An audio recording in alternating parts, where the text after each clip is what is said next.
problem. You have diabetes. You have I do. juvenile diabetes. So how Type does that 1 play diabetes. a role in your exhaustion and your? I mean, what does that exactly mean for your health-wise when you're doing something that's already physically grueling? Yeah, it's just about keeping a close eye on it. You know, I have a dresser in the show, someone that helps me get ready and get in my costume and all that, and they also kind of help me with this and give them my little pouch with all my supplies in it. Anything I need during the show, I have it. And the thing about diabetes is there are good days and there are in-between days and there are some bad days. And What's you a just bad have day to, feel like? A bad day, you know, would be when your blood sugar's high.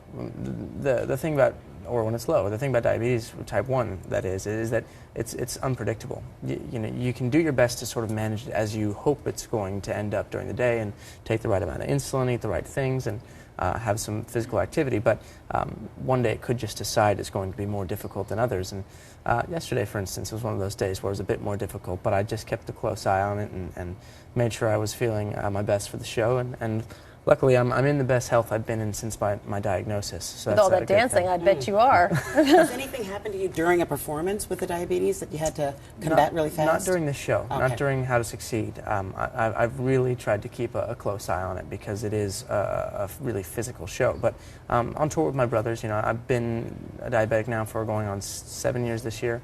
And so, you know, over time, there have been moments where I felt low or a high blood sugar on stage. And What does that feel like? Are you dizzy? Are you it's a horrible feeling. High blood sugar, you know, you feel really thirsty. You have to use the restroom, and you know, your attitude can be a bit shaken just because your body's out of sync. And when you're low, you feel like you might pass out and you feel a bit sick.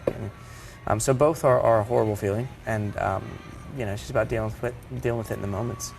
You know, my top assistant in Florida, her daughter was diagnosed with type 1 diabetes a little over a year ago at 2 years old or so. So Wow. she's adjusting to that, and the nice thing is that with the proper medical treatment and care, she's basically living a very normal and productive 3-year-old life. Is that why you're so vocal about it? I think so. I think, you know, the thing that was different about my journey with diabetes, I was at an age where I had an understanding about it. I can't imagine, you know, the young people that are diagnosed 2, 3, 4 years old, where they're still getting a grip on life, and then Right. to have to deal with this on top of it. And maybe it would make things easier if it's something you've dealt with from the time you can remember. But with me, I was at a place where I was kind of, you know, aware of how to take care of it, and it was a bit overwhelming because it was a complete life adjustment, but I was able to deal with it, and I've got great tools and a great doctor, and that's what I focus on.